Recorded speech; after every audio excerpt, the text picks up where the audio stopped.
Hello বন্ধুগণ, আজকে আমার রান্না হচ্ছে চিলি পনির। খেতে যেমন সুস্বাদু, যাকে খাওয়াবে সে করবে বা বা বা দারুণ। রুটি পরোটা ভাত দিয়ে খেতে তো অপূর্ব লাগে। কীভাবে করব চলো। এখানে সস নিয়ে নিচ্ছি, ম্যাগি সস নিয়েছি, আর নিয়ে নিচ্ছি চিলি সস মানে লঙ্কা, কাঁচা লঙ্কার সস, আর নিয়ে নিচ্ছি হচ্ছে রেড চিলি সস মানে লাল লঙ্কার গুঁড়ো, আর এখানে সয়া সস দিয়ে একটা সুন্দর ব্যাটারের মতন মানে পেস্ট সব একসঙ্গে করে একটা পেস্ট তৈরি করে রাখবো। দিয়ে ভালো করে পেস্টটাকে তৈরি করে রাখলাম। কি করছি স্টেপ বাই দেখো। এইবার চলে এলাম চিলি পনির করার জন্য। পনিরগুলো পিস পিস করে কেটে রেখেছি। লবণ আর হলুদ আর একটু লাল লঙ্কার গুঁড়ো, ঝালটা স্কিপ করতে পারো, নাও দিতে পারো তোমরা। সবাইকে ওয়েলকাম। আমার চিলি পনির কীভাবে আমি করছি, সবার ঘরে কিন্তু একরকম হয় না, কিন্তু আমি কি করে করছি সেটাই তোমাদের দেখাচ্ছি। দিয়ে দিচ্ছি কর্নফ্লাওয়ার, দিয়ে ভালো করে হাত দিয়ে মেখে 5 মিনিটের মতন রেখে দেবো ম্যারিনেট করে। বন্ধুরা তোমরা কীভাবে করো কমেন্ট করে জানিও তো। চলো চলে এলাম গ্যাসের উনানে। ফ্রাই প্যান বসিয়ে দিচ্ছি, সাদা তেলে ভাজতে হবে। সর্ষে তেলে ভাজলেও ভালো হবে, কিন্তু সাদা তেলে বেশি মেহনতও ভালো লাগবে খেতে। তো পনিরগুলো টুকরোগুলোকে এক এক করে সব দিয়ে দিলাম, কিন্তু কড়াইটাকে কিন্তু ভালো করে গরম করে নেবে। গরম করে নিয়ে এপিট ওপিট ভালো করে ভেজে নেবে একটু। তো সবগুলোকে তুলে নিচ্ছি এক এক করে। তারপরে হচ্ছে সেকেন্ডটাও কিন্তু আবার তুলে নিলাম।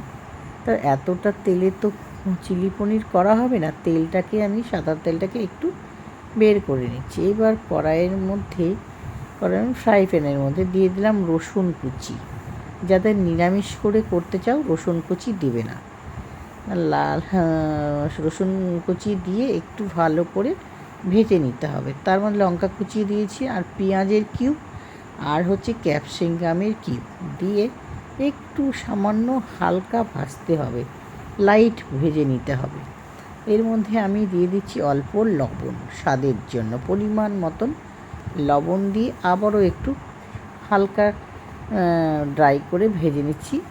তারপরে আবার কি করছি দেখো বন্ধুরা, কে কোথা থেকে দেখছো অবশ্যই কমেন্ট করবে। যারা চ্যানেলে সাবস্ক্রাইব করোনি সাবস্ক্রাইব করে নেবে। দিয়ে দিলাম আদা রসুন আর কাঁচা লঙ্কার পেস্ট, এটা মিক্সিতে বেটে নিয়েছি আমি। নিয়ে আবারও একটু সামান্য কষা থাকতো, যাতে আদা রসুনের গন্ধটা কাঁচা গন্ধটা চলে যায়। তারপরে দিয়ে দিলাম এই যে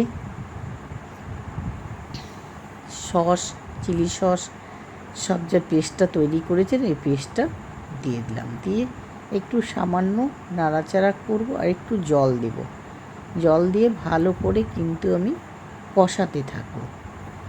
দেখো কষিয়ে নিচ্ছি। কষানোর পরে তারপরে আমি একটু ভালো করে কিন্তু একটু জল দিচ্ছি, সামান্য জল দিয়ে কষাচ্ছি। তারপরে চাপা দিয়ে দিলাম। এবারে কর্নফ্লাওয়ারটা রেডি করে নিচ্ছি, আর ওদিকে কিন্তু একটু মজে যাবে ক্যাপসিকাম আর পেঁয়াজটা, তো মজে উঠেছে। তারপরে দিয়ে দিলাম হচ্ছে কর্নফ্লাওয়ারের গোলাটা দিয়ে এবার পনিরের টুকরোগুলো যে ভেজে রেখেছি সেগুলোও দিয়ে দিলাম, আর একটু চিনি দিয়ে দিলাম, একটু লবণ দিয়ে দিলাম ব্যালেন্সের জন্য। সব দিয়ে একটু নাড়াচাড়া করে হয়ে গেল আমার চিলি পনির। কি সহজ রেসিপি, যেমন রুটি পরোটা ভাত দিয়ে খাও, পোলাও দিয়ে খাও, দারুণ লাগে খেতে। করা কিন্তু খুব সহজ, একটু দেখলেই কিন্তু করতে পারবে। তো আমার রেসিপি কেমন লাগলো অবশ্যই কমেন্টে তোমরা জানাবে। চলে এলাম টেবিলে, আমি একটু টেস্ট করে দেখলাম বলছি কারণ টেস্ট করে দেখবো কেমন হয়েছে। তো আশা করি তোমাদের এই ভিডিওটা খুব ভালো লেগে হবে নিশ্চয়ই। তো কমেন্টে জানাবে, শেয়ার করে দিবে, লাইক করে দিবে। Tata bye bye. নেক্সটে তোমাদের সঙ্গে আবার দেখা হচ্ছে। বাই।